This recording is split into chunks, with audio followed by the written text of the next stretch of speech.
Welcome to Nameless Debate Radio, where radioactivity is contagious. You can join us in broadening our minds on the Nameless Debates Discord via the link below and even feature here yourself, if you've got what it takes. Hello, can you hear me okay?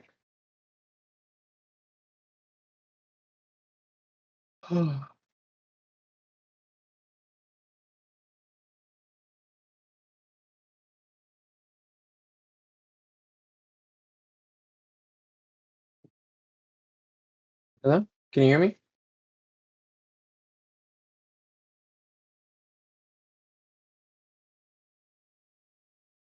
Hello, oh, one second.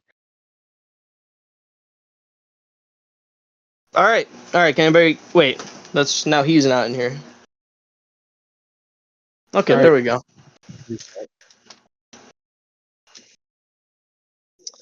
All right. Everybody here? We're all good? Just let me turn that down.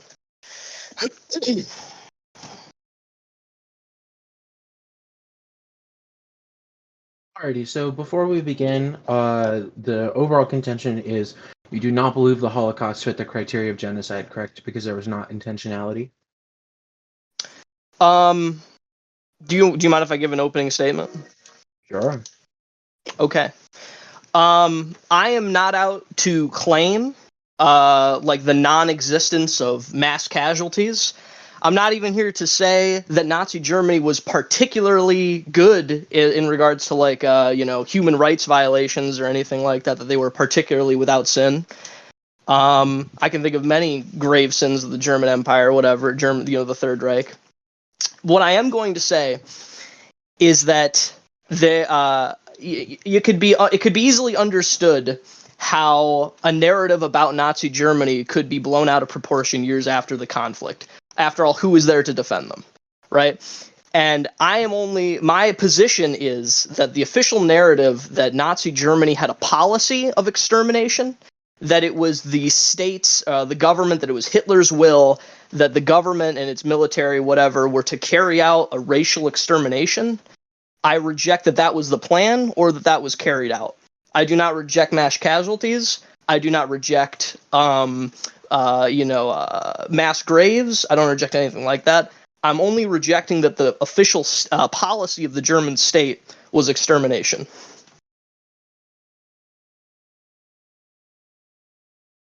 All right, perfect. As a quick opening statement, effectively everything that they just said was wrong. We have dozens of documents, primarily the Wannsee conference minutes, including the General Plan Ost full documents we have access to. We have access to the Hunger Plan documents. We have access to primary and secondary testimony of Katyn massacres, village massacres, ghetto massacres. We have direct examples of this policy both being planned and implemented at every single level of the Nazi government.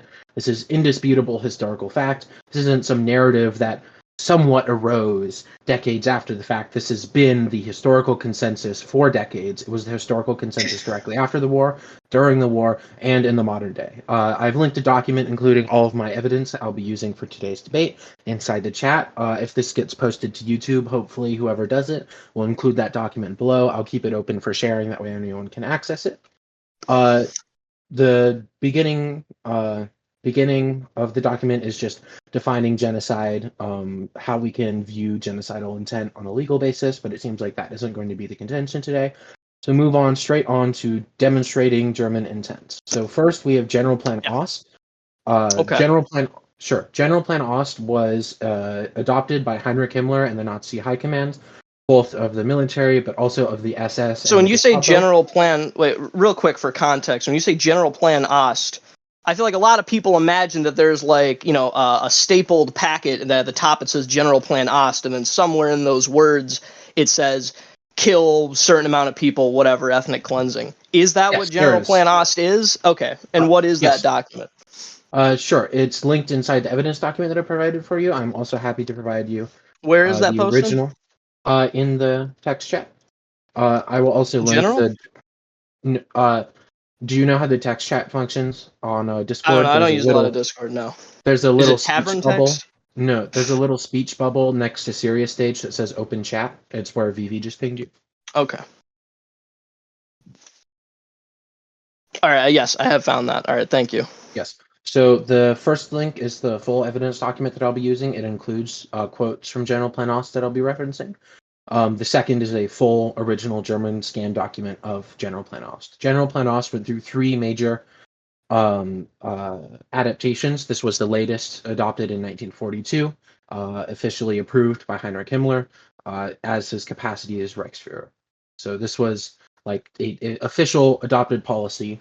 And I'd like to introduce some quotes into the evidence. Quote, the plan foresees the eviction of 80 to 85% of Poles, that is 20 or 24 million Poles, 16 to 20.4 million are subject to eviction, while 3 to 4.8 million will have to remain in the territory inhabited by German settlers. If we take this percentage as a basis, then the number of Poles subject to eviction should be even more than 19 to 23 million. It's quite clear that the Polish question cannot be solved by eliminating the Poles, as is done with the Jews. Such a solution to the Polish question would burden the conscience of the German people. On the question of Ukrainians, according to the plan of the Imperial Main Directorate of Security, Western Ukrainians should also be resettled in Siberia. This provides for the resettlement of 65% of the population. To the questions of Belarusians, it is planned to evict 75% of the Belarusian population from the territory it occupies. This means that 25% of Belarusians, according to the main administration, are subject to Germanization. The following possibilities to solve the problem: either the complete destruction of the Russian people or the Germanization of that part that has clear signs of the Nordic race. Only if this problem is considered from a biological point of view, especially from a racial biological point of view, and if German policy in the eastern regions is carried out in accordance with this, will it be possible to eliminate the danger posed by the Russian people to us. I have several more quotes here. I can keep going if you like, but it's very clear from that the purpose of this document is the explicit deportation and extermination of undesirable ethnic groups. This all right, I'd like to respond to that. Sure. I'd like to respond to that. Okay, so you would agree that this is part of like the Nazi concept of Lebensraum, right? This is sort of fulfilling that concept, right? Yes. Okay, 1 second. All right, so we're talking about Germany. It's trying to expand eastward and conquer those territories, right? And that alone constitutes a genocide. The deportation or the removal of them. The explicit plan to remove 75% of the population living there constitutes. Okay, well, where it is also direct intentionality. Which where are the where are the Prussians? Today, where are the Prussians? I don't care about whataboutism. Your specific. No, I'm not talking about whataboutism. I'm talking about equivalency. Because in World War I, after the Treaty of Versailles, when they're cutting up Germany, hold up. I let you go on for a very long time. Okay. Please let me finish. Yes, this isn't relevant. The Treaty of Versailles is not relevant. No, the Treaty of your specific claim is that there was not an intentional policy of ethnic deportation and extermination. I never said there wasn't a policy of deportation. Deportation hardly quantifies ethnic cleansing. Does anybody saying that Trump is an ethnic cleanser for having mass deportation signs at the RNC? No. Okay, so I guess my actual genocide definition evidence is going to be useful here. Let me pull that up for you. I would like to say that if the concept is, well, they're going to take these lands, remove these people, and replace them with their own, then Germany itself is under genocide by the a Triple Alliance in World War I and by the Allies in World War II. What happened to the Prussians? Half of Eastern, what was Eastern Germany, which was Prussia, is now owned by Poland. There aren't many Germans there, are there? There aren't many German speakers, are there? Quote, in the Kristic case, the forcible transfer of Bosnian Muslim women, children, and elderly persons out of Srebrenica was used as critical contextual evidence of genocide. In his partially dissenting opinion in the appeals chamber, for example, Judge Shahabuddin stressed that standing alone, forcible transfer is not genocide, but in this case, the transfer did not stand alone. It was an integral part of one single scheme to commit genocide, involving killings, forcible transfer, and destruction of homes. This is from Elucidating the Dolus Specialis. It's the Srebrenica genocide precedent. It's the most modern precedent on genocide cases. Every single international court has found that forced transfer is part and parcel of a genocidal scheme, and that it can be considered evidence of intent, which is what you are contesting. So whatever you're talking about, World War I and Versailles, it's a completely different conversation. If you want to... No, it's really not. If we're saying that Germany is... if in the situation where they're victorious in a war and they deport people to replace them with their own to constitute whatever they view to be the correct borders, Germany itself is under the same... it would be under the same, situation. Okay, I completely concede. In fact, France killed 2 billion Germans in the worst genocide in history. What does that change about the intentionality of the German Ostplan? I don't know. I'm hardly hearing that Germany had plans of ethnic cleansing, and I would like to bring up my own. Hold on. No. I just cited you direct evidence, explicit evidence of that happening. Your response was to bring up another country. I conceded, sure, That's that other fair. country is also committing genocide. How is this not evidence? You have to confront So at the very least, both sides of the conflict are genocidal, but I'm insane for favoring one over the other. No, your specific claim was that there was not intent. If you want to discuss about which side was better, if you want to discuss a different discussion of which side was better, I'm happy to have that conversation at another time. But the specific claim that you opened with was that there was not any intent from the German government to enact a plan of ethnic cleansing. Are you changing your claim? Are we changing the debate? Are you conceding that claim? Because if not, then you have to address this evidence which directly shows it. Can somebody fucking at me again? I really want to see it. Okay, so you're reading off the quotes. Can I see it again? Sure. I'll link the document for you again.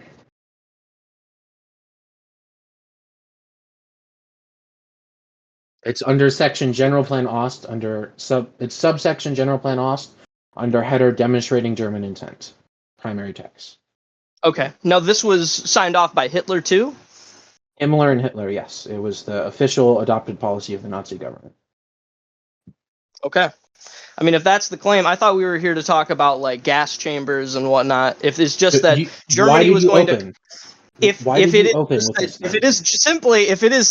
contention is simply that Nazi Germany was out to occupy portions of Eastern Europe and resettle them with Germans, I concede.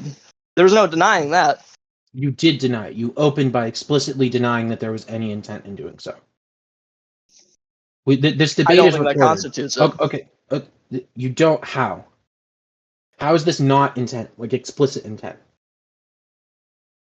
It doesn't. It say it. Okay, read it again. All of it, or which parts? Well, the parts that specify the nature of their removal. Quote, the following possibilities to solve the problem. Either the complete destruction of the Russian people or the Germanization of the part that has clear signs of the Nordic race.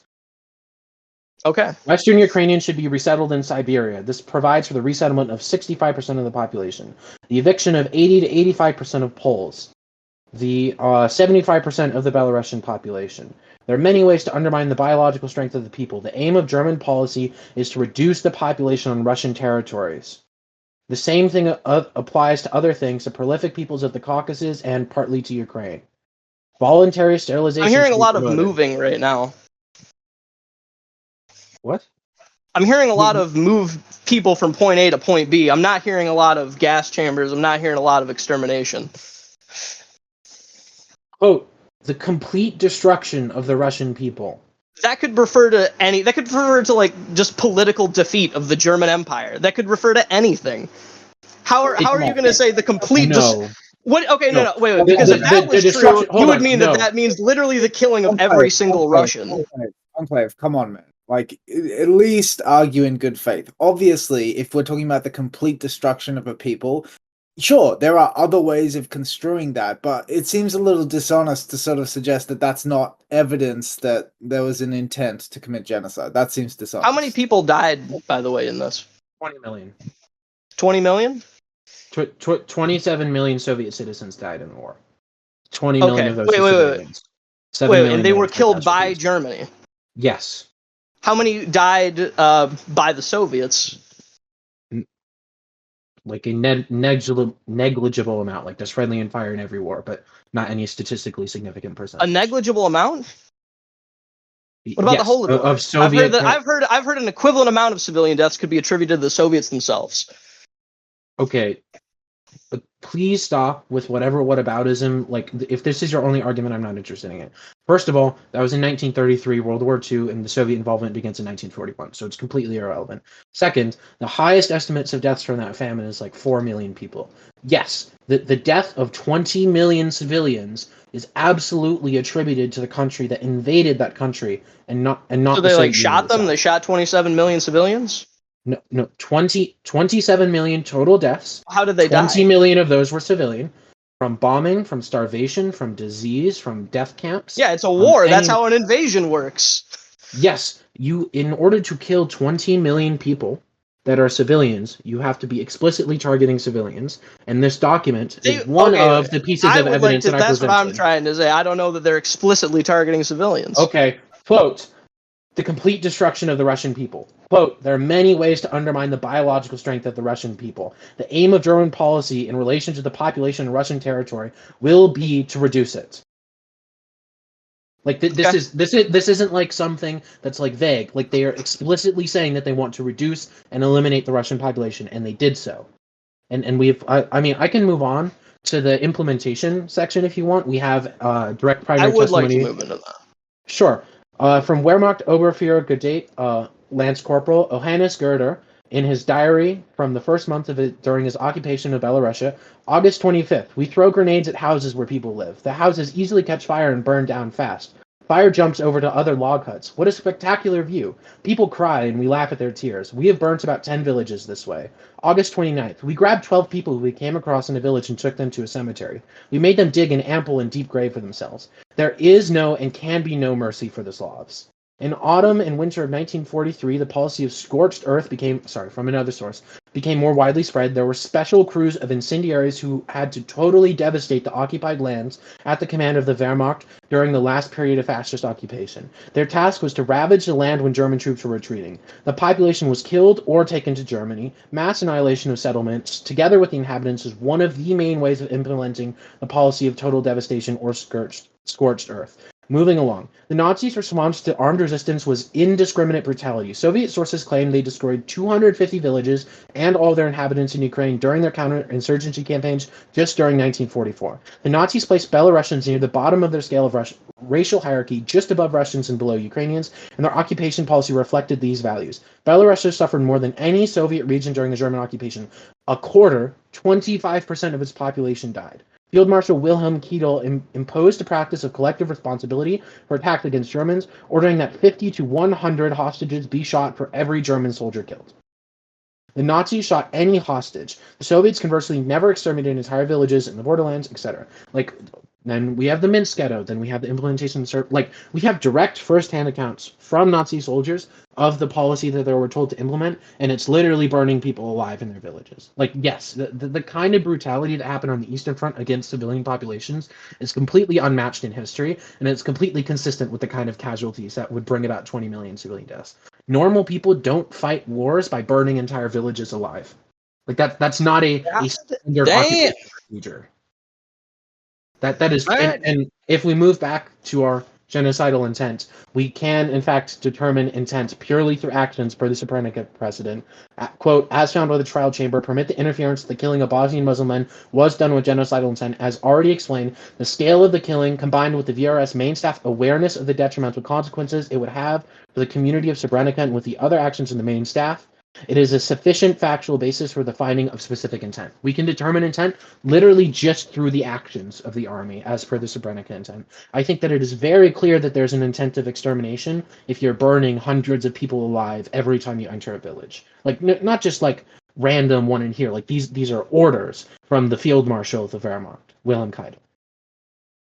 All right. Well, I'll get into this real quick. I came into this debate assuming this would be entirely talks about camps and Jewish policy. I guess I'm unprepared. I have to concede defeat. I don't have the relevant information on the Soviets on the Eastern Front against the Slavs. When I hear Holocaust, I imagine a war against Jewry, and most of my evidence is against that. So I guess this is inclusive, right? This policy isn't just what I'm talking about is one part of the ethnic policy, right? If you can't. I mean, to me, it's just conclusive that they're going hard as fuck on the Slavs. Yeah, I guess I concede that. I wouldn't describe murdering 20 million people as going hard as fuck. I think that you're genuinely a monstrous individual if you can approach this with levity. Yeah, that is really disgusting. That's disgusting language. I'm curious how long it is. Yes, it is. It makes you seem like a really bad person. But I'm curious. You said you brought evidence against the gas chambers and death camps and all of that that was done to Jewish people. What evidence exactly did you bring? I'd love to hear your evidence. Okay. What is that? All right. Well, I mean, is this guy going to interrupt me? The last time I tried to speak, he sounded right off. You were, to be fair, you were talking about something completely unrelated. I am perfect to let you continue speaking if you were talking about something related to the actual topic. Whatever. All right. Okay. Well, I would like to say, first of all, that the methodology from which people claim that the Holocaust was instrumented would be gas chambers and crematoriums, right? And specifically, the gas used would be Zyklon B. But Zyklon B existed at camps that didn't itself have gas chambers. Why would they have it? I would like to say that Himmler himself, in the Ammon Goth trial, put on trial his own officers that were at camps specifically for unlawful killings. It wouldn't make sense if the purpose of these camps were to be death camps for you to put your own men on trial, find them guilty of unjust killings, and then punish them. I would like to say that the Einsatz, there's numerous stories that just don't make any sense that were used at Nuremberg. I would like to say that Nuremberg itself, as a trial, was incredibly biased and unfair. They have stories like the Einsatzgruppen digging up bodies to create. So they have stories of the Einsatzgruppen apparently killed people, created mass graves, but then upon hearing that they were losing the war, go back, dig up the bodies, burn them, and then bury the ashes. Things like that were claimed at the Nuremberg trials.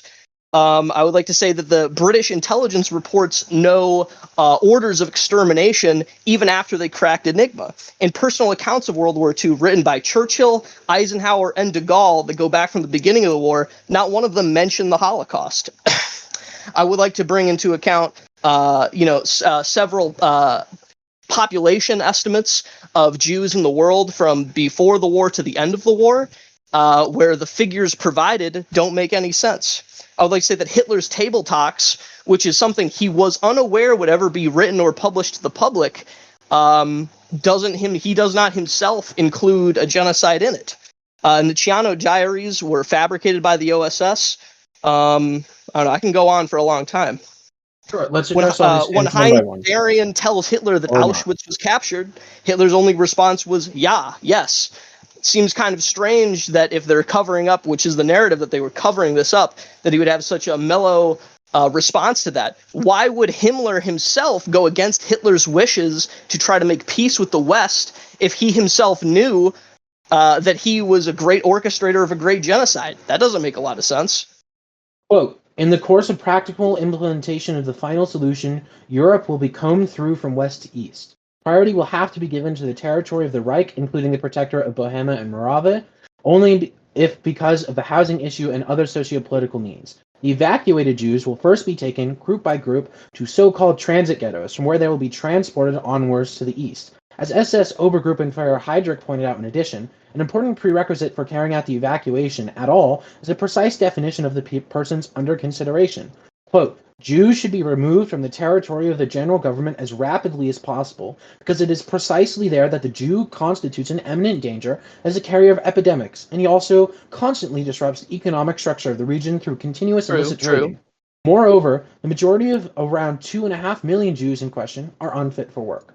This is from the Wannsee Conference, which was the minutes of the Wannsee Conference, which was the direct planning stage for the Holocaust. Now, first of all, every single point that you raised was like, it's just rhetorical questions. All you did was ask rhetorical questions. You didn't provide any evidence. And all of these things are like obviously accounted for because it actually happened. Like we have the documents of them planning for it. Like they don't need to say, I want to kill all Jews in every single communication they ever send in order for it to be true. I mean, I've never heard them say it once. Yes, you implied, okay, I just cited it to you, like explicitly from the Wannsee Conference. Are you talking about just now? You just now said they wanted to kill all Jews? Quote, Jews should be removed from the territory of the general government as rapidly as possible. True. Okay. Wait, what? That's it?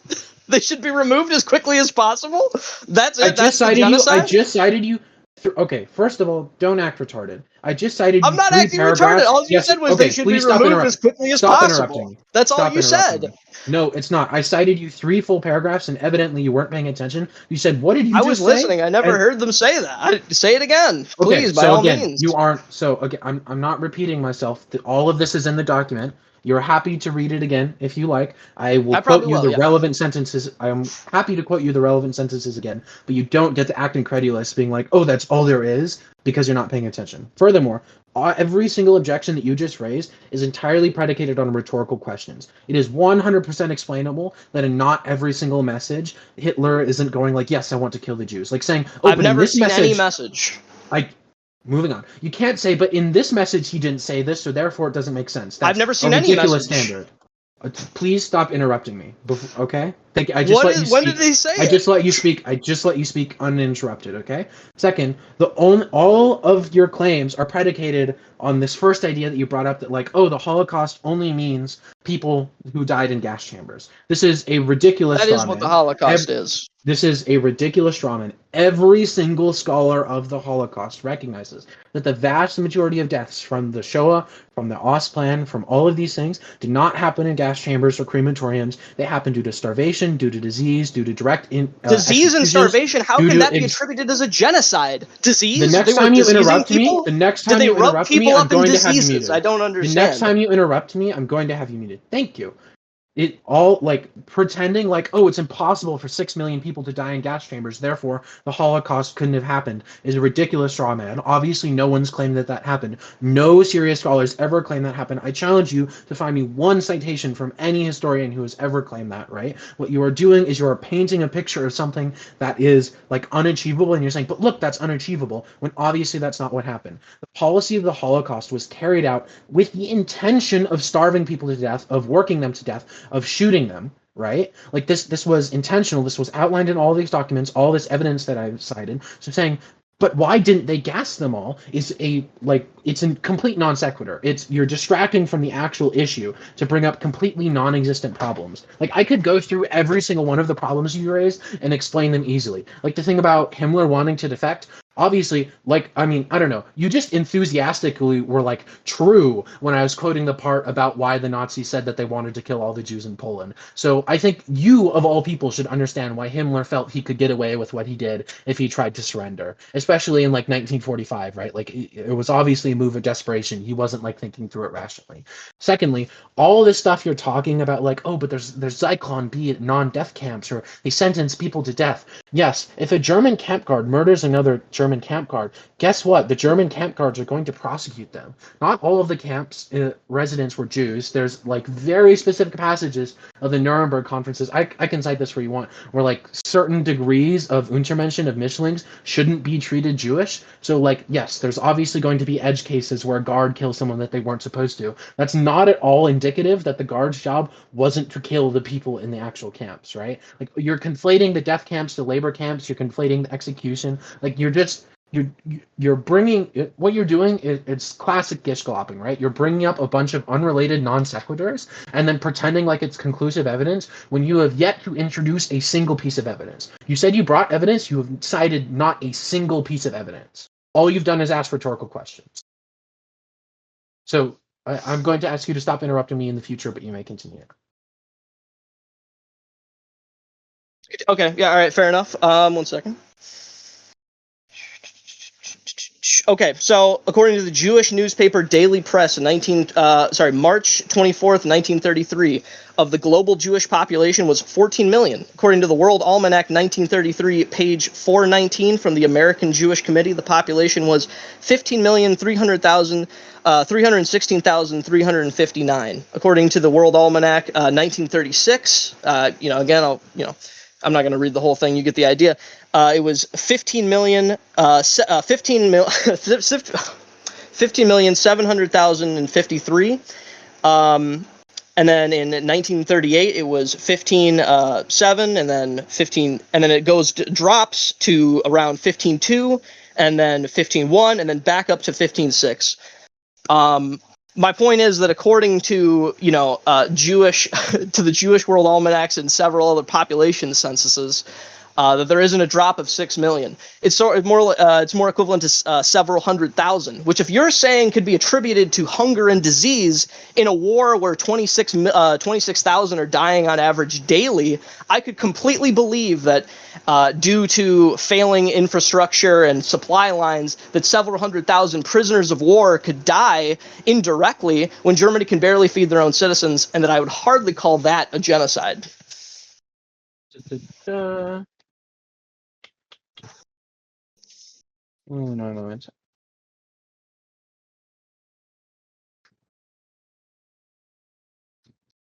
Quote, in all, the ghetto population eventually climbed to 100,000. The ghetto was surrounded by thick rows of barbed wire. A living space of 1.5 square meters was allotted for each person, with none for children. Thousands lived among the ruins of destroyed or gutted houses. As in all ghettos in German-occupied territories, because of overcrowding and unhygienic living conditions, diseases were rampant.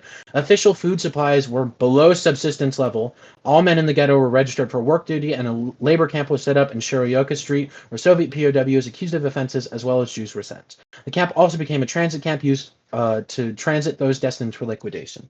Let's address the first thing. If your entire argument hinges on census estimates from a era before telephones were like standard use, you just don't have an argument. Like, better and more modern census methods exist. We have so we can't use any census. So that doesn't exist. We can't use them. If your entire argument hinges on faulty data from one source from the 1930s, yes, your data is faulty. How many would you say died then? If I can't use, I already gave you the figure. Census, the total deaths. What's the figure of Jews dead? Again, we already talked about this earlier in the conversation. The people that died in camps.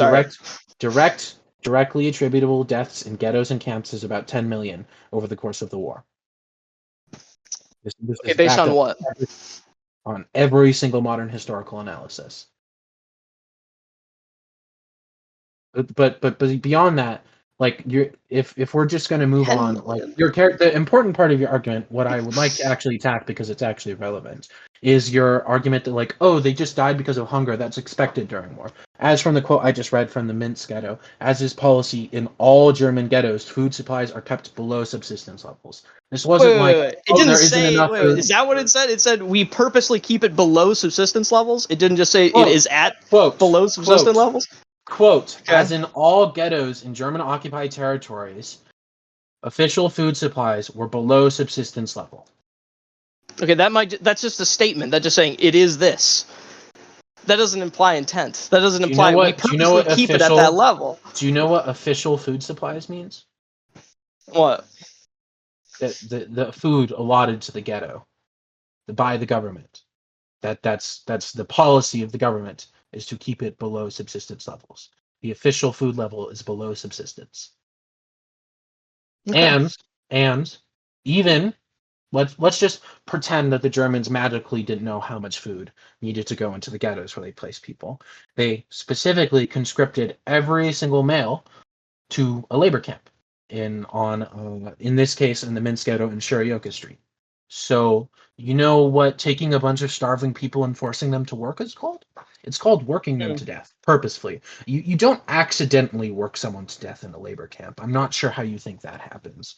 So even if we just, disregard the random census data argument, right? All you're left with is, but there just wasn't enough food. Every single piece of evidence presented from the Wannsee Conference, from the Hunger Plan, from the actual policies enacted in the Minsk ghetto. But when did they start dying, the Jews, in camps? That doesn't have any what? No, it's extremely relevant, right? Because if you're saying that from the very beginning, from the word go of the establishment of these camps, that food was always kept below subsistence level and they were worked beyond that, why is it that camp deaths really only started happening in the last years of the war? Holocaust survivors themselves even admit this. No. Quote, within hours of the German occupation, 40,000 men and boys between the ages of 15 and 45 were assembled for, quote, registration under penalty of death. They were Jews. For 4 days, they were kept in a field surrounded by machine guns and floodlights. On the 5th day, all Jewish members of the intelligentsia were ordered to step forward. 2,000 men did so. They were promptly marched off to a nearby wood and shot. It began in November 1941. On 8th of July, the Germans killed 100 Jews, and thereafter the murder of Jews by the Germans, singly or in groups, became a daily event. So As early as the 13th of April 1941, even before the Yugoslav army formally capitulated, Wilhelm Fuchs, chief of the Einsatz group based in Belgrade, ordered the, quote, registration of the city's Jews. Shortly after, Colonel von Kesselbring issued a decree which limited their freedom of movement. On 29th April 1941, the newly appointed chief of the military administration in Serbia, Harold Turner, issued the first formal order concerning the registration of all Jews and Gypsies throughout Serbia. The order, which began with the definition of Jews according to the established Glossner principle, placed severe restrictions on their daily life. It prescribed the wearing of yellow armbands, introduced forced labor and a nighttime curfew, limited access to food and other provisions, and banned the use of public transport. Over the next month, this being April 1941, the number of Jewish interns in camps of Belgrade and Sabak diminished rapidly. Almost every day, truckloads of men were driven away to execution grounds at Zasiva and Jabuka, where they were shot and buried in mass graves. Executions became more frequent after October 1941, where, in the face of growing partisan rebellion, the newly appointed plenipotentiary military commanding general Franz Bohm introduced what he called Measures of Atonement, a formal order requiring the execution of 100 Jewish civilians for every German soldier killed and 50 for every wounded. Crucially, Bohm's order stipulated that populations from which hostages are to be drawn include, quote, all communists, people suspected of being communists, all Jews, and a given number of nationalists and democratically minded Who's saying inhabitants.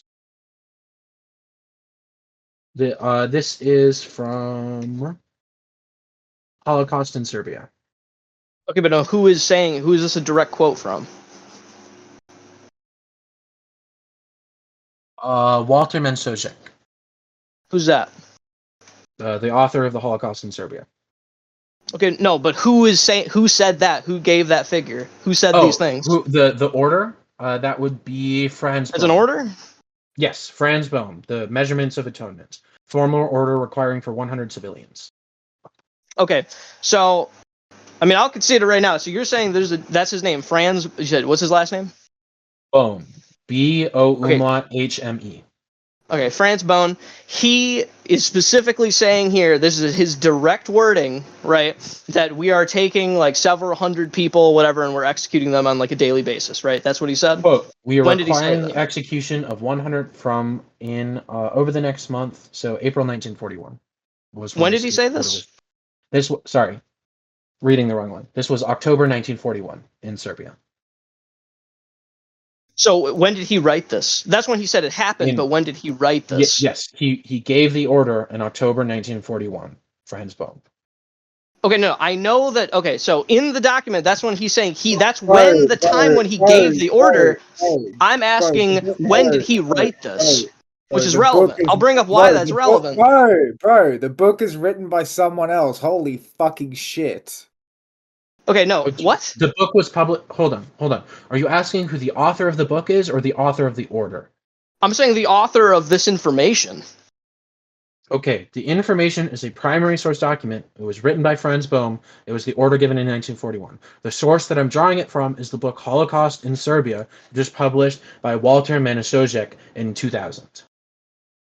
Okay, did he give this up after being captured, or did this just exist and it was found? This was an order that was given to Wehrmacht troops in October 1941. No, that it's not an order. You just described what happened. He said this happened, then this happened, then this happened. No, that's not an order. That's a series of events. He introduced what he called the Measures of Atonement, a formal order requiring the execution of 100 civilians for every German soldier killed and 50 for every wounded. That is an order from the governor of German-occupied Serbia to kill 100 civilians for every German soldier that is killed by the Yugoslav partisans. Okay, I mean, I don't know. I'm losing a little bit of track. It seems like you're bouncing around a little bit. Bro's mind is reeling. What do you need me to be more clear about? What do I need to clarify for you here? I don't know. Listen, when you have your own evidence and you can read it up front, I understand that it would be ridiculous. Like, why aren't you paying attention? I can understand that. I have shared this with you 3 times. I will ping it with you again. I can quote it for you directly as many times as you want. No. Listen, what you send me is you send a doc that's exactly. You send me this thing. You're not sending me the quote. You're just sending me. Okay. This thing goes. My thumb is hurting. How far I gotta keep scrolling. Go to section Implementation Serbia. It's the first quote under executions and ghettos in Serbia. It's the only quote there. Second paragraph.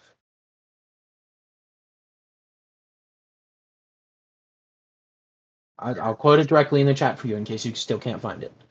No, I'm not. I got it right now. I'm here. Okay, wait. Okay, implementation orders. No, implementation Serbia. Yeah. Implementation Serbia, executions in ghettos in Serbia, and then you're on implementation orders, right? No, that's the section below it. It's quote over the next month is where it begins. Okay, over the next month.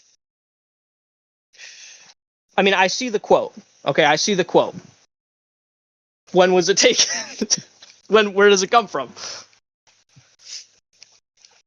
The Holocaust. The link is at the top. Asked and answered. Motherfucker, was it taken during Nuremberg? Was he captured and he said this? Did they find it on a book somewhere? You say it's an original source. The source is from where? The source is from the book Holocaust. And the link to this is the link to the website is at the top. The guy wrote the book. That's not an original source. By definition, that's a secondary source. He compiled it. He wasn't around when he wrote this fucking book. I'm saying this quote. Was it taken on person and written? Did he type it out and it was found somewhere? Where is this quote from? Okay, sure. Because listen, as many people know, if this is a quote from the Nuremberg trials, these people were tortured to get these confessions. I'm not going to accept it. I need to know when this was said. This isn't from Nuremberg. Okay, this isn't from Nuremberg. Okay, that's why it's relevant. Where is it from? It's from Browning, Fateful Months, Essays on the Emergence of the Final Solution. Page 48. That's where the quote is sourced from. No, that's the book that it was found. No, where was this taken? Again, this was a direct order. Like, I'm sorry. Are you contesting that this order was given? No, I want to. Well, maybe if I know where it came from. Where is it? Okay. Somebody could have just wrote this. No, nobody knows where it comes from. Okay, I will contest it until I guess I know that it's even real. Okay. Do you have any contesting with Walter Mensuk?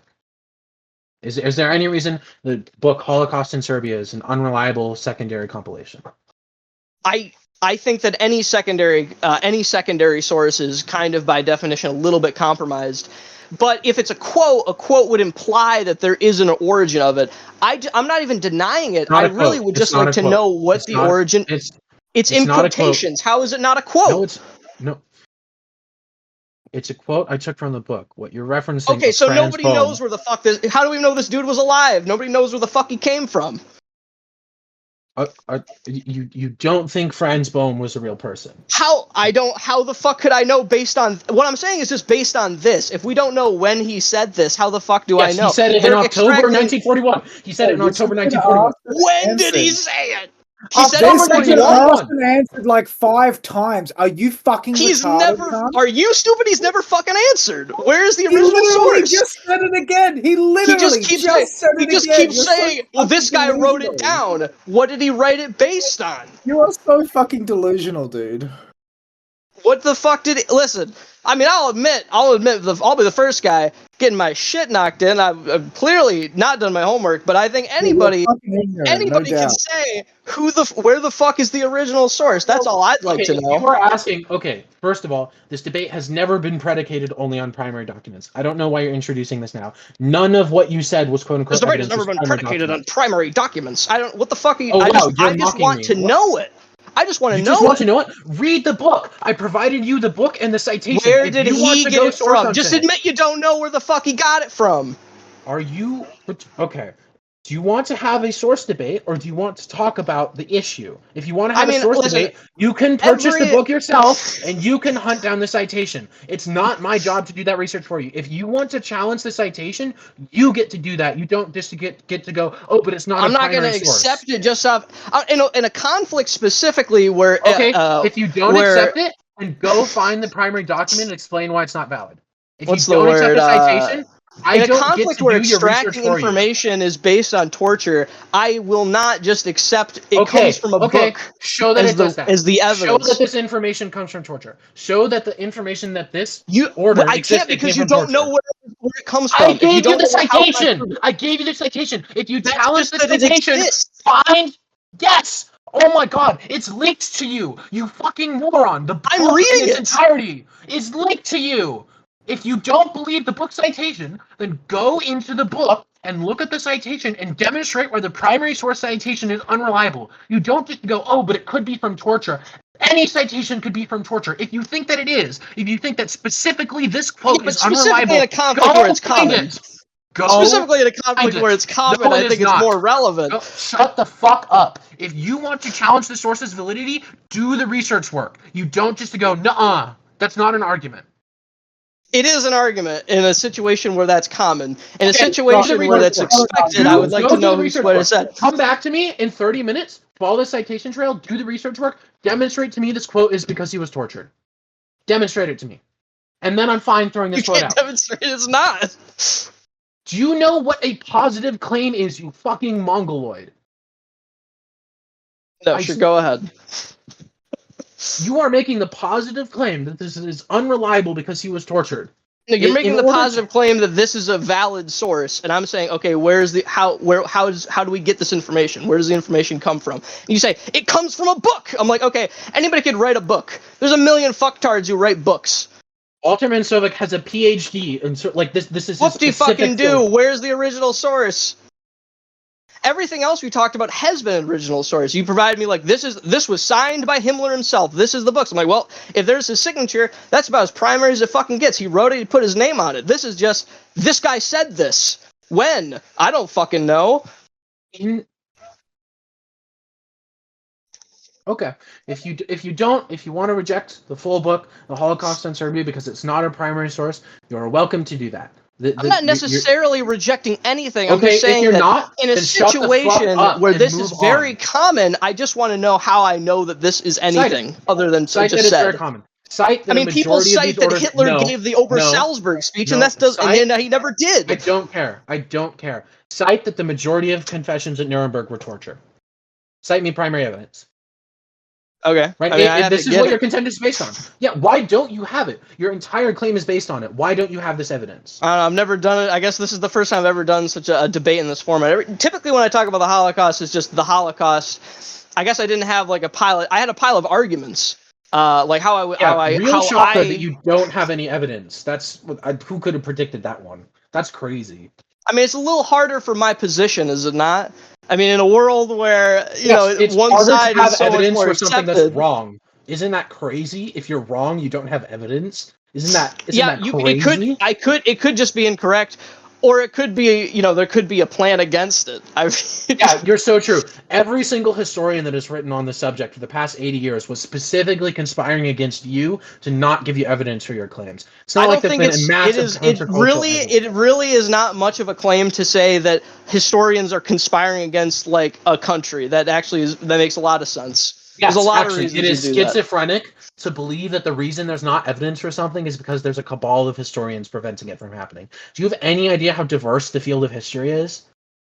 I really don't think you understand how easy that would actually be. Oh yeah, of course you believe it's easy because you think the Jews are doing it, obviously, right? But like in real world, I don't know if the Jews necessarily specifically. I mean, it's a global conflict, and part of like the justification on how you sell a war is atrocities.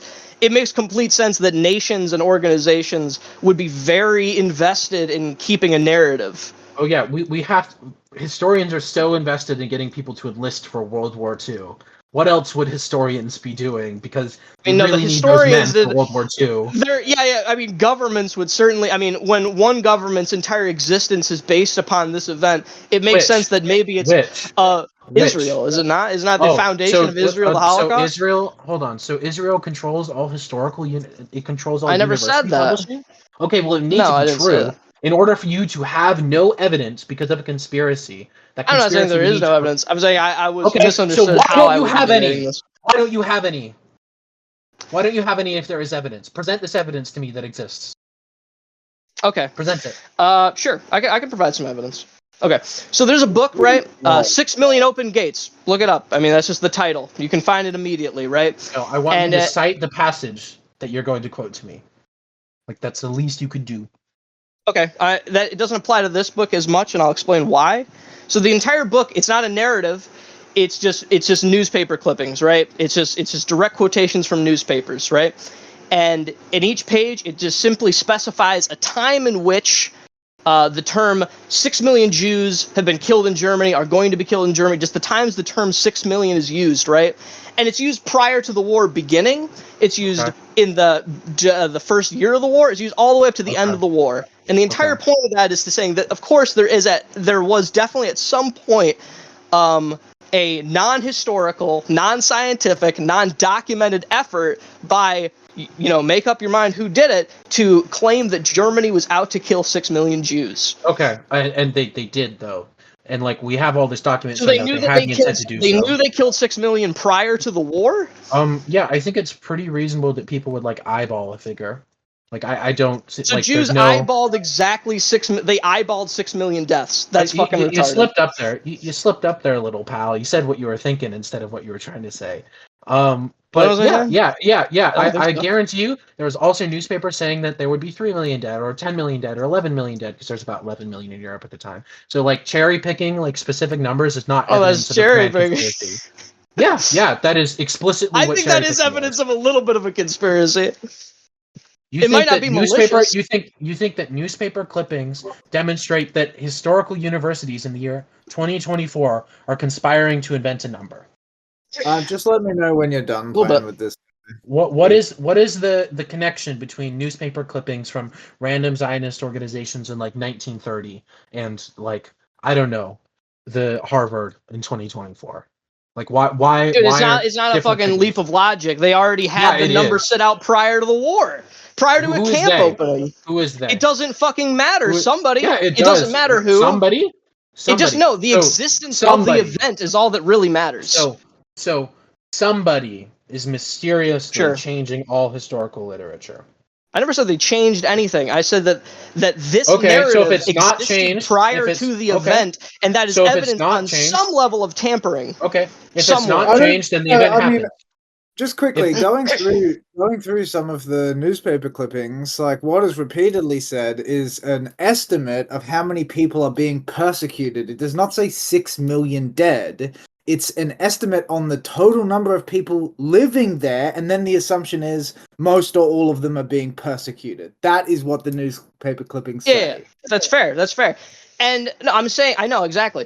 You're saying that this insane conspiracy theory is based off of misrepresenting evidence? That's crazy. No, what I'm really, all that I'm really saying, right, is that there was a concerted effort, right, among whoever.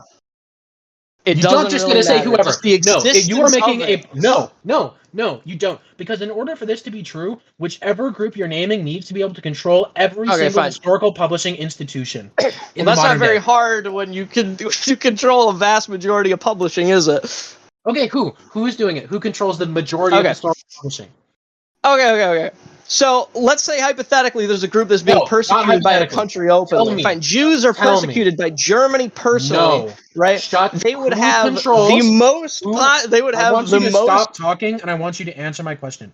Who is controlling the university academics to the point that historical evidence to the what you are saying is you don't have evidence because there's a concerted policy to stop what you're talking about from getting published. One, you just cited a book. So obviously there's no concerted policy to stop this from getting published, right? It's just fringe because it's wrong.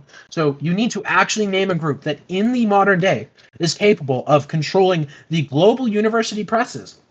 Not just in English language, but in Russian language, in German language, in French language, in fucking Chinese language on the Holocaust, and control all of this literature and specifically stop historians from talking about diaspora people would have the best position to do that. I wouldn't know who. I stop being retarded, on purpose. There was honestly, if there was a diaspora. Dude, if you're gonna insinuate that it's the Jews, just say it. Stop fucking dancing around it. It's fucking pathetic. People that are overrepresented in. Sorry, maybe you didn't realize you're muted. Shut the fuck up. Stop yapping. If what you're going to repeatedly insinuate is that it was the Jews, just say it, you little bitch. Stop dancing around it. Why not? Never mind. Yeah, I'm done. I mean, there's nothing valuable that can. Yeah. That's fair. All right, bye. That was fun though. The fucking It's useful to do this sometimes because I genuinely forget just like how straight up inhuman a lot of these people are sometimes. Um, so it was a very educational experience for me. I hope that it was educational for everyone else involved. I didn't get to a lot of my evidence, unfortunately. I tried to include evidence of the Holocaust from countries that aren't usually talked about. Like my main examples were Belarusia and Serbia, just because I feel like those aren't like very large in the public conscious. So I hope I taught some people something. That document is like useful in general. If you guys want to use it, just read over it. And I'm happy to talk about like the actual history of what happens anytime. Um, but yeah, I wish I could say it was a good debate. Yes.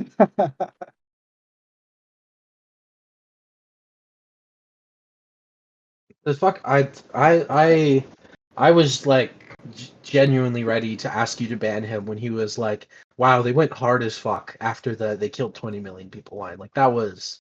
Yeah, Uh, that's absolutely disgusting. anyways, is this one going on YouTube? Yeah, probably, but it'll be a while still because we're still Yeah. working through the form and Yeah. stuff. But If there's any way that you could remember, could you put that document in the like YouTube description? yeah, when I edit it, it'll I'll remember because you'll say it in the recording. Thank you. Just ask me, like, I have it saved in my docs. I made it for this debate, but I'll probably need it to get again later, so I saved it. Just DM me whenever when it happens. Yeah. Understand. Does anyone else have any other questions or interesting things to say? Yeah, just put your hand up and I'll pull you up on stage if you do.